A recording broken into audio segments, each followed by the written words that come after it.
Hello and welcome once again to the video.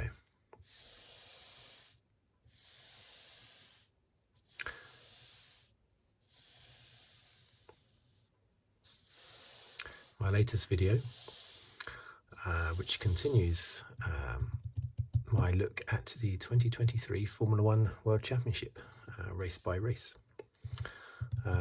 A fan's perspective, as I always say, not an expert's perspective.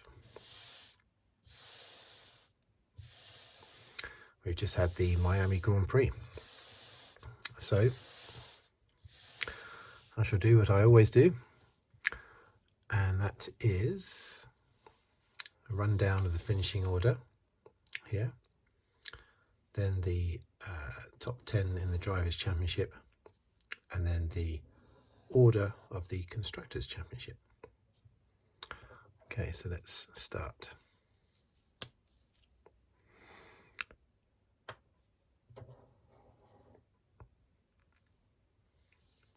Okay, so it was round 5, wasn't it?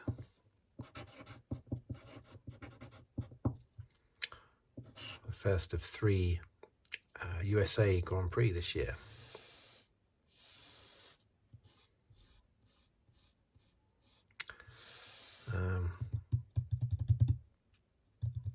The other 2 being in, of course, Texas, and the new one in Las Vegas.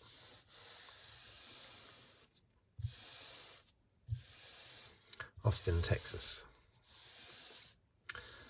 Okay, right. So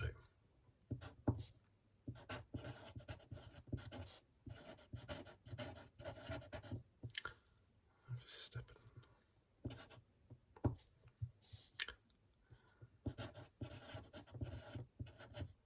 Perez.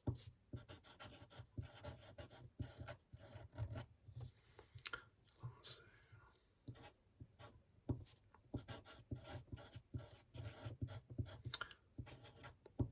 Russell. Sainz.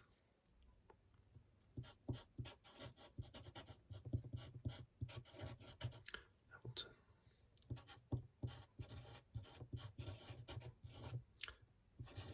Leclerc. Gasly. Ocon.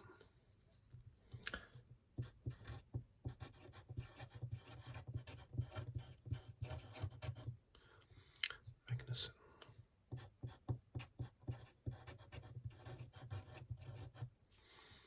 Tsunoda.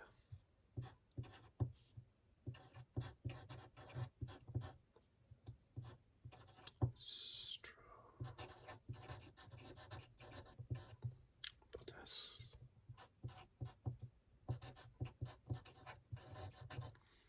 Albon.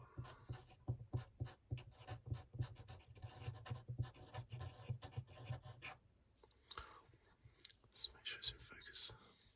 Welcome back.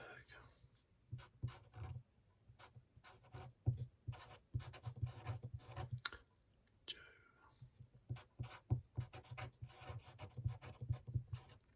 Norris.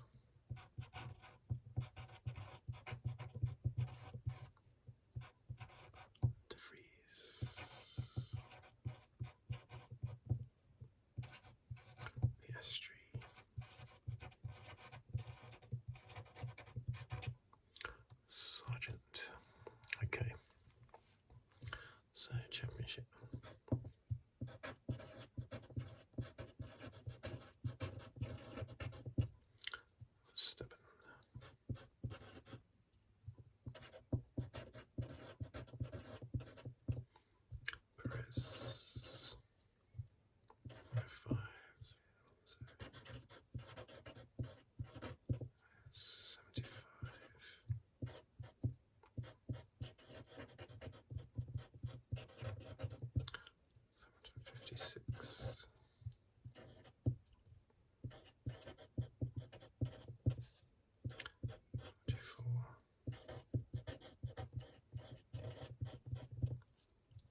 Russell 40.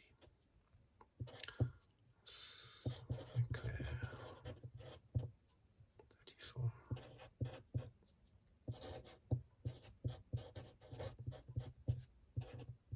Stroll 27. Norris 10. Gasly 8. Okay. Okay, so constructors.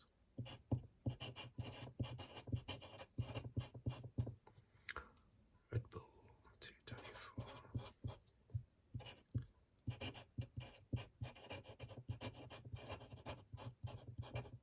Aston Martin 102.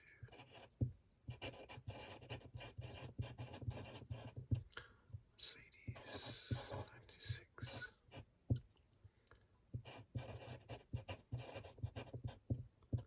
Ferrari 78. McLaren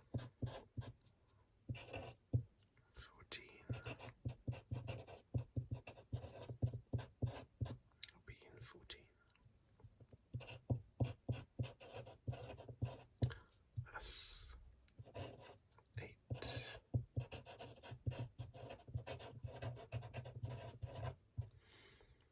Alfa Romeo 6.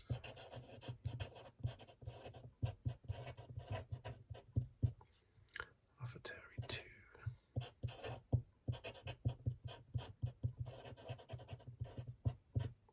Williams 1. Okay. So, what did we think of that race? I'll say straight away, there were lots and lots of, or seemed lots and lots of overtaking manoeuvres, but not much fighting. It was a bit odd. Maybe the DRS was too good on this track, but there was constant overtaking all the time. And some of the overtaking manoeuvres were really good. I mean, the move by Max Verstappen on Leclerc and Magnussen, when he was early on, when he was fighting his way through the field, that put him from 8th to 6th. That was a fantastic manoeuvre. Hamilton also did a really good manoeuvre around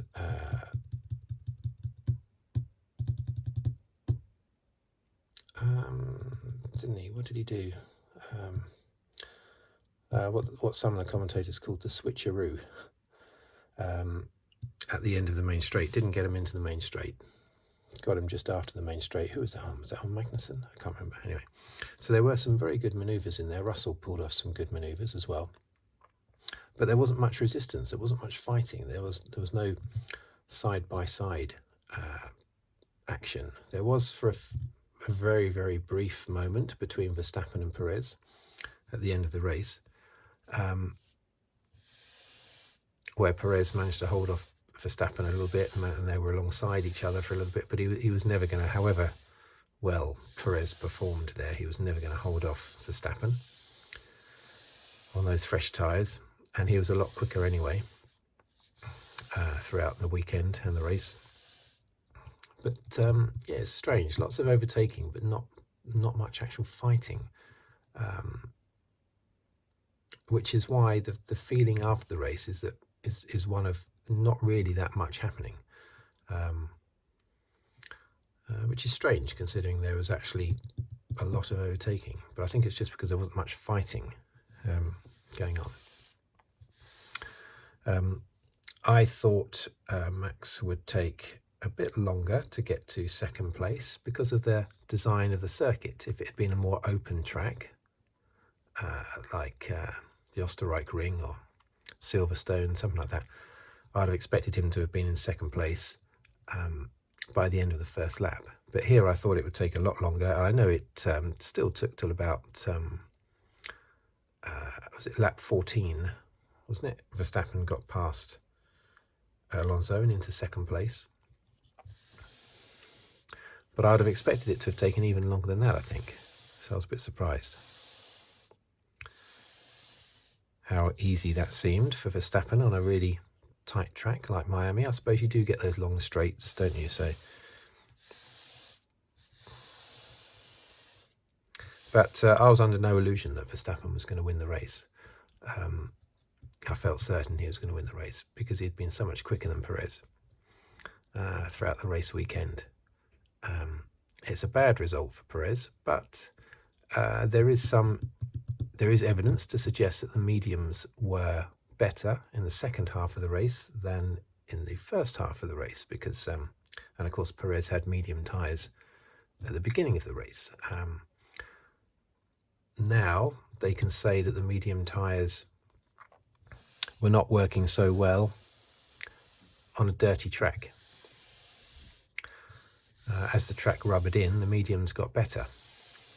So therefore, those that were on mediums in the second half of the race, like Verstappen and Hamilton, it was a lot better for them. That's why Hamilton rose up from 13th, where he was hanging around for a long time, all the way up to 6th, and was very quick at the end, getting past Leclerc, closing in on Sainz. And of course, it helped Verstappen as well. So I think the tyre strategy, in the end, certainly not what they thought was going to happen, but in the end it did benefit Verstappen, the tyre strategy. So that went against Perez, of course. But I don't think it would have mattered what tyre strategy Verstappen was on. He was always going to win this race. They could have put him on softs at one point, and he would have still, and they were really bad in this race, but he would have still won the race, I believe.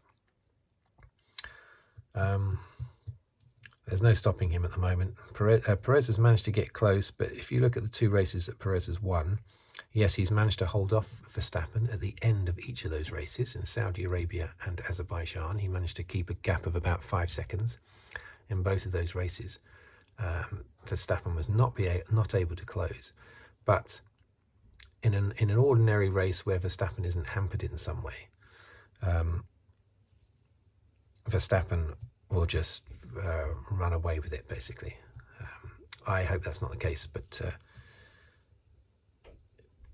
I still think Verstappen will win this championship comfortably. By halfway, I think the championship will be over, basically. Maybe not, won't be mathematically over, but realistically, basically, it'll be over, I think. I hope not. I really hope he's within spitting distance of Verstappen at half distance, but I don't think so. Max was able to close the gap on Perez whilst fighting through traffic. It was amazing. When he was in about 6th place, Verstappen was, I think, about 5 seconds behind. And when he eventually got up to 2nd place, he was only 3.5 seconds behind Perez. He had closed the gap. Despite having to fight his way through. You could argue that he was getting DRS each time he was overtaking, but I think you are more so slowed down by trying to overtake than you gain by having the DRS. But he was just able to drive supremely well on those hard tyres, making them last. So just an all-round very good performance by Verstappen. Perez just has to lick his wounds and just, as he admitted after the race, Perez, he just said Max was just a lot better all round. Yes, there were some contributing factors like the Verstappen tyre strategy in hindsight being the better one, but Perez just admitted that Max was a lot stronger. Just going to have a little drink.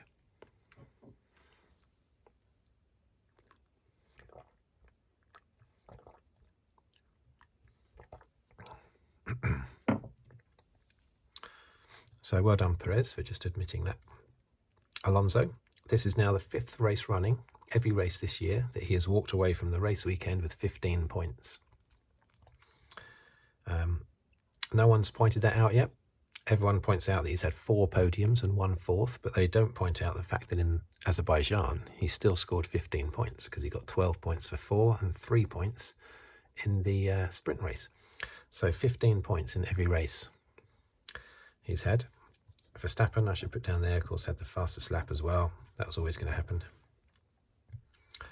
Russell, some great overtaking manoeuvres, some strong result by Russell. Mercedes don't really want to praise themselves over that because, as Toto Wolff said after the race, you don't really want to praise yourself for being 4th and 6th.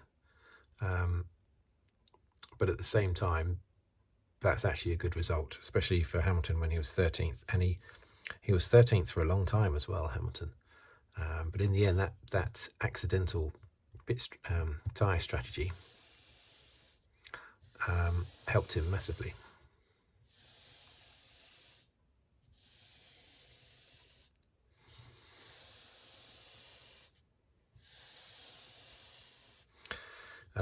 I'm assuming that that they were hard on the hard tyres for Verstappen and Hamilton. I assume that they both went on hards because when you're further down the field, you're not going to be moving clear of the field, unlike if you're at the front of the field. So if you're at the front of the field, then you can put on softer tyres and you can pull away, you can use those soft tyres, and when you have your pit stop, you might come out in front of everybody. If you're stuck in the pack and you come in for an early pit stop, not only have you not been able to use those tyres quite so well because you've been stuck in the field, but also you're going to end up still being stuck in the field when you've had your pit stop. So the idea is to go as long as possible after all those others have pitted, so that you don't come back into the pack after your pit stop. So I assume I didn't hear that said, but I assume that's why they were on hards. And it really benefited them in the end on their fast mediums at the end, when the mediums were properly able to perform at the end of the race. Sainz, lackluster performance by Ferrari again. They seem to be very quick in qualifying, and they know this as well. They're very quick in qualifying, but the race, I suppose they've got lots of little issues, but the main thing they talk about is the tyres. Managing the tyres seems to be a struggle for Ferrari. So it's okay for one lap qualifying, but the race distance is another matter entirely. It's poor old Leclerc, still 7th in the championship. He looks a little bit more relaxed, though, after this race. I think he knows, obviously, the championship's gone. He was more stressed out, in the first couple of races, because he would have thought maybe we've got a chance at the championship, of course, as everybody does, going into round 1. He knows that the championship's not there, so he's probably just a little bit more relaxed about it because of that. But so some great manoeuvres. Russell on Sainz, Hamilton on Leclerc. There was some good old fighting going on there. Well, again, no fighting, but lots of overtaking manoeuvres. I don't know if you agree with that, but if you think about it, lots of overtaking manoeuvres, but was there any fighting? No scrapping. Gasly and Ocon. The boss of Alpine is apparently very distressed at how the team is performing. I mean, they've only got 14 points, which is terrible.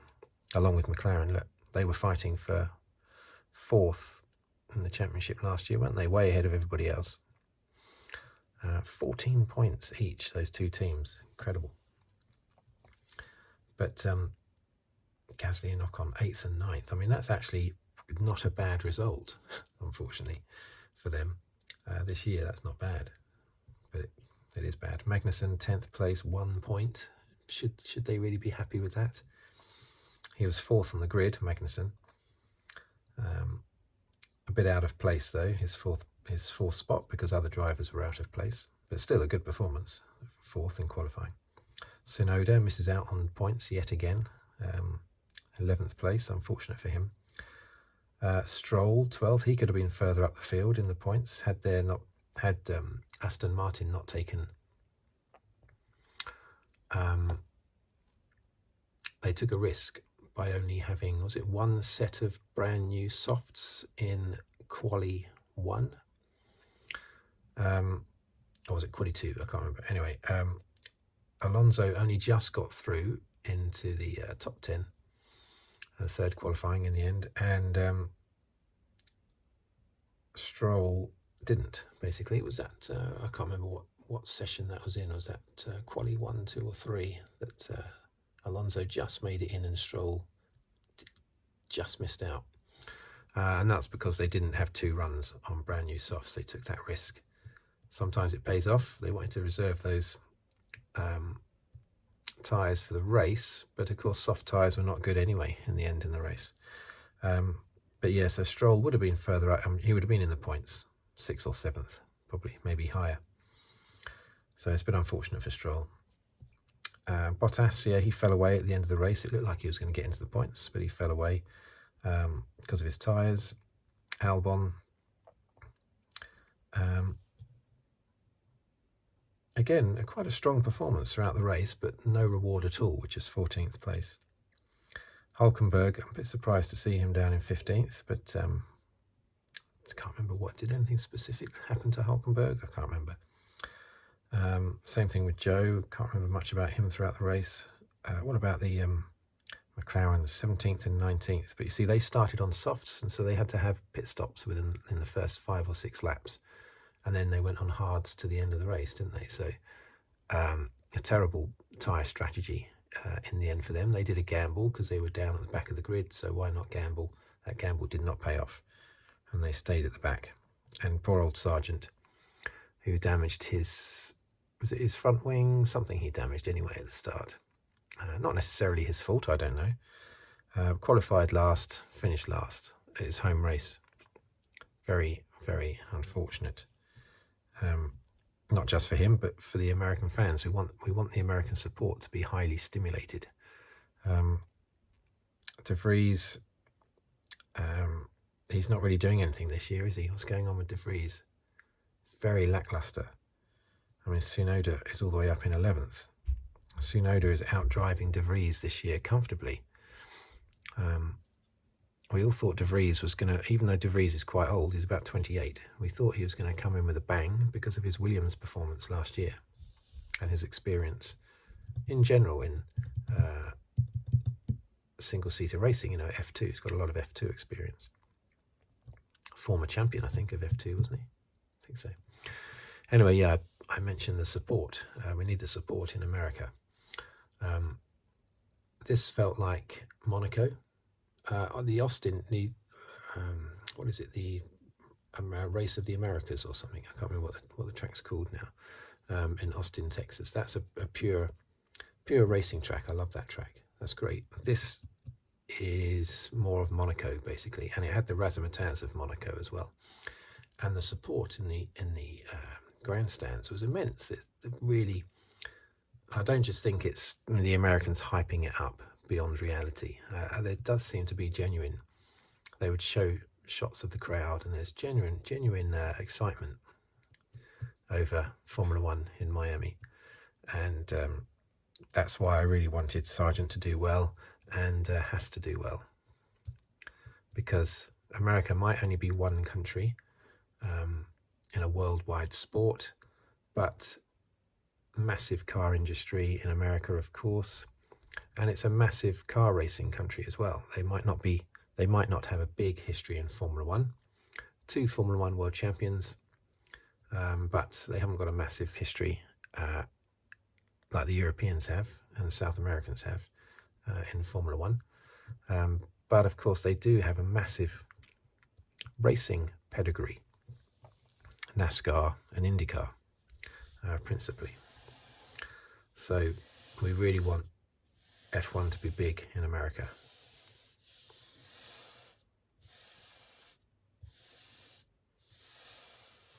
So the championship, 14 points. Perez, of course, if they were level pegging in their talent this year, then that would be nothing. 14 points, that's nothing. But of course they're not. Verstappen is ahead of Perez in driving talent. I'll always say this year, because it can change from year to year. He was ahead of Perez last year, and he is so far ahead of Perez this year in driving talent. Could be totally different the second half of the season. Who knows? But so you don't want Verstappen to have any lead at all, basically. As a neutral, when it comes to Verstappen versus Perez, I'm a neutral, and so therefore I want it to be a close fight. I don't really mind which driver wins the championship, although I suppose if I had to choose, I would pick Perez, simply because he hasn't won it before. So as a neutral, I would probably, and that's not me being anti-Verstappen. I'm just being a neutral there when it comes to those two. Obviously, I would still want the British drivers to come up. I'm happy that Hamilton's in fourth. He spent pretty much the whole of last year in sixth place. So for him to be strangely comfortably holding on to fourth, I'm happy with that. I'm surprised though, because he's been fifth. He's had 2 fifth places, a second, and where was he today? Sixth. So maybe he's had 2 sixth places, 2 fifth places in a second. 10, 20, 38, 40, 48, 56. Yeah, so I think he's been fifth, second, sixth, with the extra 2 points coming from the sprint race in Azerbaijan. Yeah, so only one race has been on the podium, only one result. Is second place in Australia. So I'm surprised he seems to be comfortably holding on to fourth place, but I suppose that the others are suffering, aren't they? Sainz is suffering, Leclerc is suffering, Russell had some bad luck in the early part of the season, especially Australia, where he retired. So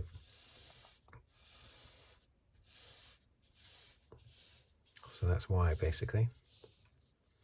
Aston Martin and Mercedes, who's going to win that ding-dong battle? I am going to say I think Mercedes will overtake Aston Martin and finish second in the championship over the whole season. I think Mercedes will do that, not necessarily because they've got their upgrade coming, because their upgrade might get them a few tenths, but what about other cars? I know Christian Horner is constantly going on about how they're massively going to suffer because they've, I don't know, got 2% less wind tunnel time than Mercedes from Ferrari and that. But I'd be very surprised if Christian Horner is genuinely worried about being closed on this year by any team. But of course he says that. He has to say that just in case it happens, doesn't he?